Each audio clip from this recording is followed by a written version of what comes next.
خير يا الربع، كلم باسمه. شلونكم؟ عساكم طيبين. ووصلنا البيت وودنا نعلمكم بسالفة قصيرة وحلوة. في رجال لحية غانمة تزوج له مرة، وعقب ما تزوج المرة هذه وقعد هو وياها فترة وتجيب له ولد. ويوم جاه الولد وهي تصير خلافات بينه وبين أم الولد، خلافات ويصير بينهم قطع، ويطلقها وتروح البيت أخوها. مالكم بالطويلة تزوج أبو الولد واستمر بحياته، وكبر الولد وقام يروح يطرش الولد راعي مقانيس ورجال لحية غانمة، ويموت أبوه. الشايب مات. الولد سبحان الله رزقه بزوجتين، وحط كل وحدة ببيت شعر، يوم من عند هذه ويوم عند هذه. ورجال عايش، تخبرون أمه فاقدها من متى؟ يوم كان عمره سنة مدري سنتين اختفت. تخبرون الجاهل اللي صار ما تعود على أمه ما ينشد واجد. راحت الوكادة السوالف وراحت السنين، تقر رمشة عين، ويجيها كالضيف للرجل هذا للولد. الضيف اللي جاء هذا يعرف بالأثر، الأثر هذا يعرف إن هذا يصير لهذا والهذا يصير لهذا، والأثر هذا منه. المهم بحر بالأثر هاللون، بحر يعني طالع، طالع بالأثر. استغرب، قال له يا معزب. قال نعم أنت يا الولد. قال لك أحد بعيد عن هالديرة؟ قال والله ماني خابرنا أحد يا اللحية الغانمة. قال مالك مالك أحد؟ قال والله يا ابن الحلال أبوي طلق أمي وأنا عمري سنة، ما أدري والله وين الدنيا فيها. قال اسمع يا رجل، أنا جيت قبل سنة بالمكان الفلاني، ولقيت لي مرة عجوز شوشتها بيضة تسرح بغنيمة وتقوم وتقعد، والعجوز حالتها يرثى لها، وكاني ماني مخطي كان أمك حية، العجوز هذيك تراها أمك. قال أنت صاج؟ قال لي والله إني صاج بالمكان الفلاني، رح وتلقاها. قال خير إن شاء الله خير. وهو يجهز ذلوله أنت يا الولد، ويضبط أموره ويتوكل على الله. أسبوع 10 أيام، المسافة قصها يا هذه الغنم اللي يذكرها، يا هذه العجوز أمشوشة لها عصا وتسرح بغنمها، وهي تجي تجلس بظلالها كالطلح، طلحة شجرة كبيرة. وهو يجي وينوخ ذلوله عنده، ويجي يقعد بالخير يا عمه وشلونك عسى طيبة؟ قالت أبشر. قال يا عمتي أنت وليه قاعدة تسرحين بهالغنم؟ مالك ولد، مالك عيال، مالك بنت؟ قالت له والله يا ولدي لي ولد، لكنه ما أدري وين حالته ودنياه، ما أدري وين حي ولا ميت ما أدري، وأنا تطلقت من أبوه وتزوجت لي رجل ولا جاني منها عيال وتزوج علي، وهالحين عايشة عنده هو وعياله واسرح بهالغنيمة. أنا قعدتي ما لها داعي عندهم، وتخبر الناس قل يا ولدي، والناس تتوذى من بعضها. أي قال لا والله يا يمه أنا ولدك، أنا فلان. ويتبح. قالت أنت فلان؟ قال لي والله أنا فلان، قومي والله ما تقعدين بهالمكان. وهو يشيلها طير شلوى ويحطها على الذلول. قالت الغنم. قال الغنم أنا وجهها لبيوتهم وخلهم يعلهم ما يقومون هم ويا غنمهم، ويوجه الغنم للبيوت وياخذ ميته ويتوكل على الله. يوم يومين وكل يوم يفكر هو يخلي أمه وين، عند الكبيرة ولا عند الصغيرة؟ وكل ما هذا يفكر لين أقبل على بيوته. طبعا هذه لها بيت الحال هي وعيالها، وهذه لها بيت الحال.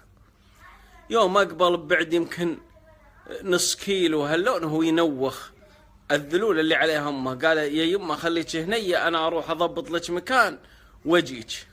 وهو يجي يمشي للكبيرة ويجي، طبعا كل حريمه يدرن انه رايح يجيب امه، رجال واضح من البداية.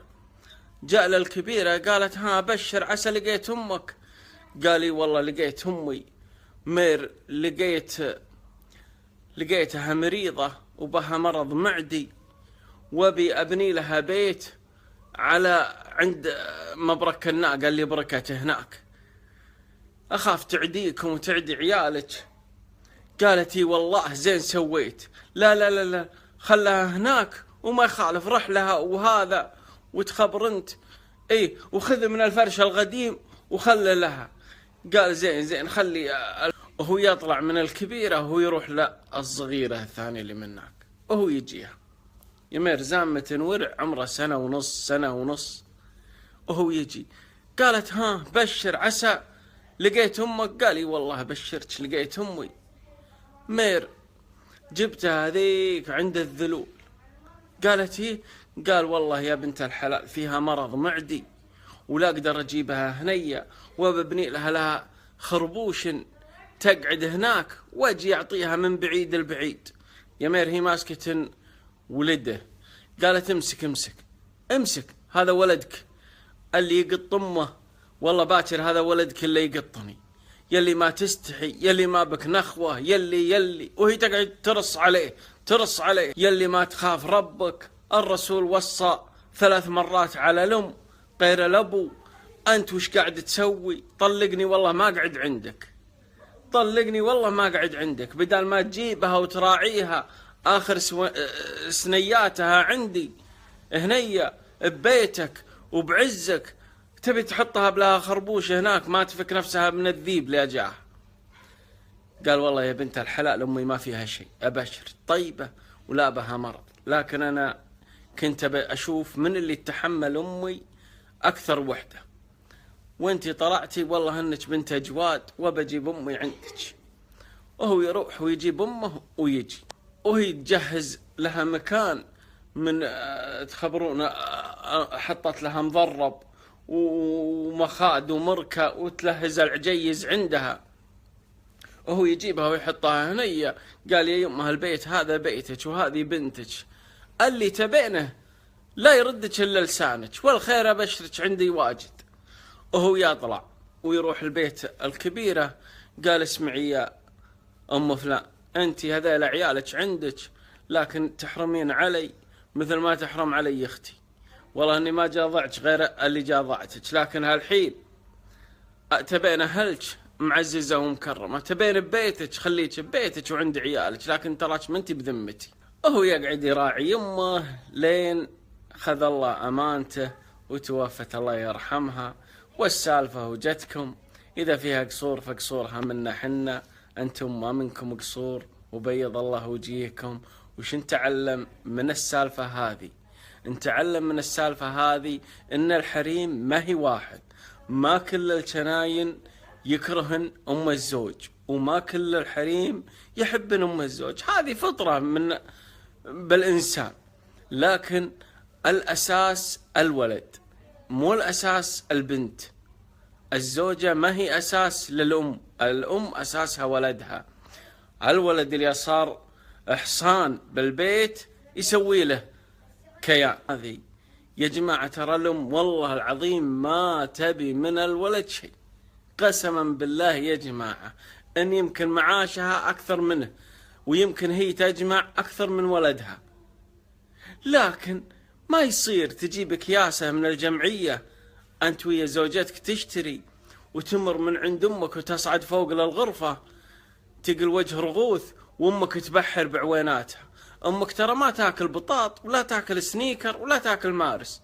مر لأمك وقل لي يمها اختار اللي تبي، أنا جايب أغراض لي ولزوجتي وبيت تاخذين من قسم اللي أنا جايبه. إيش تبي تاخذ؟ تبي تاخذ عصير ربيع ولا عصير كوكتيل ولا عصير كيديدي؟ إيش تبي تاخذ يعني؟ بس أدس هذا يجرح الأم وأنت ما تحس. لك اليوم والثاني أنت ماسكن يد زوجتك وطالع من مطعم المطعم، السوق، من سوق لسوق ومن محل لمحل.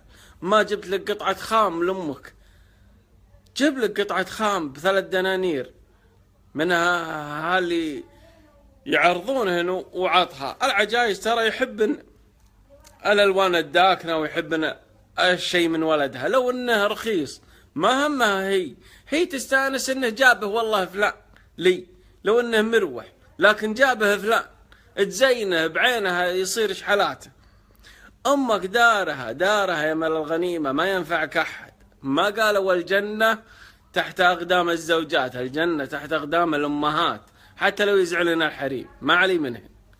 ما أقول إلا عسى الله يخلي أمهاتنا فوق روسنا من فوق، وعسى الله يعطينا برهم إن شاء الله ويشوفون بر عيالهم بإذن الله.